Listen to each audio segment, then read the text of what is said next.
Life moves pretty fast. You don't stop and look around once in a while, you could miss it. Where there's a will, there's a way, they say. But what if you can't find a way? Can you relate to this? Sometimes I trample my dreams before they've even had a chance to take root. Anybody? Anybody? For example, when something epic bubbles up from my heart, a fabulous, joy-sparking dream, I immediately go into logistics mode. How would this work? How can I make this happen? How do I make this dream come true? And then, 9 times out of 10, I realize I don't know how. I don't have the knowledge, the connections, or the resources to make it happen. It just feels too hard, too unlikely, too out of reach. I'm overwhelmed, and the dream is crushed under the weight of the feeling of impossibility.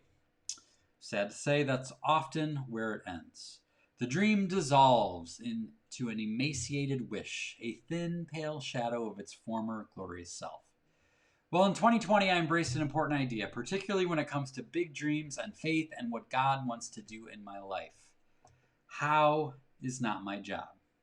How many blessings do we miss because we fall into the trap of believing that we have to do it all, that it's all up to us? Maybe you find yourself in a relationship that is flatlined. You haven't the faintest idea how to bring it back to life.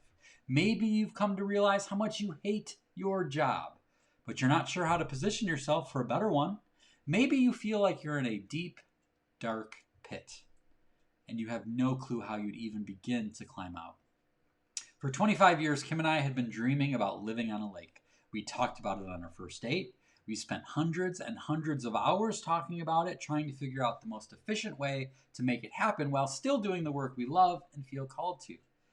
We've tried on dozens of scenarios in our minds, calculating what was possible and what sacrifices might be required. It was so exhausting and soul-crushing to keep the dream alive sometimes. I often yearned for someone from a Harry Potter book to cast a memory charm upon me to obliviate the dream from my memory. In a surprising turn of events, the dream finally came true during a global pandemic.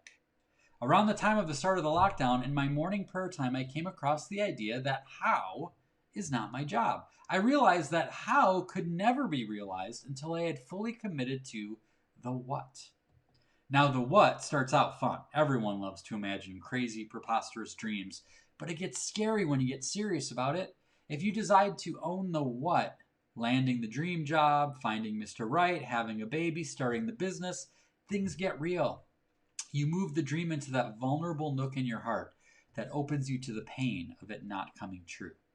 Stopping after determining we don't know the how is a handy way to cut the dream off at the knees, ending it on our terms. Better to tell ourselves it was never meant to be at the outset than be crushed by heartbreaking disappointment later.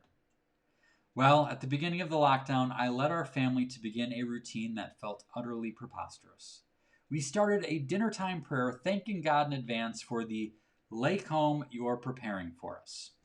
Keep in mind that I had already calculated a worst case scenario in which we might be bankrupt by November and determined that ending the year with a profit of $1 would be an enormous underdog victory.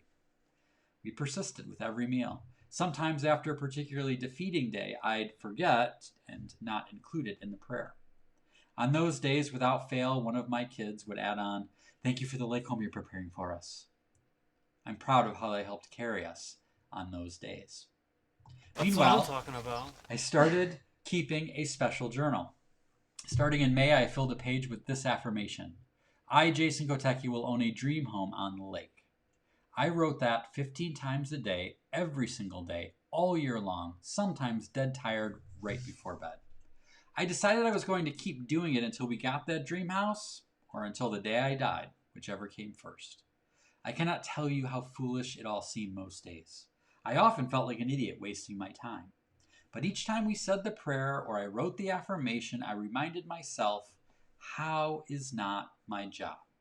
Just because I couldn't find or force a way didn't mean that there wasn't one. We were given arrows to follow, one at a time. Sometimes one of those arrows felt like it was spoiling the ending.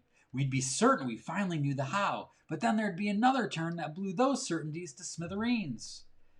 In retrospect, every arrow served a purpose, but following them was hard. Like the day we learned that the sellers of the house we were sure was the one accepted someone else's offer over ours. On that night, we started right into the dinner time prayer, which by then was such a habit. Thank you for the lake home you're preparing for us. We had to choke back tears to finish the prayer that night. The winding, preposterous roller coaster tale of how everything led us to moving into our dream house the following January could probably be its own book. It would include this plot twist. The house we thought was the one we'd lost out on twice, did end up actually being the one. Now, I hesitated to share any of this because I don't want it to come off as some sort of magic trick or paint God as a cosmic vending machine. I mean, I have prayed for this home for over 2 decades, so this isn't exactly Amazon Prime.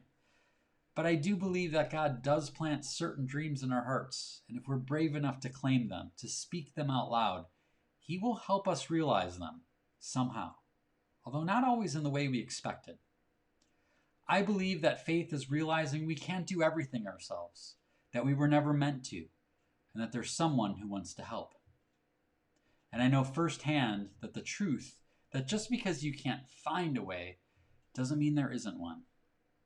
Through this process of writing daily affirmations and praying this audacious prayer when it seemed most unlikely to ever come true, I realized that what God was doing in me was more important than how the events unfolded.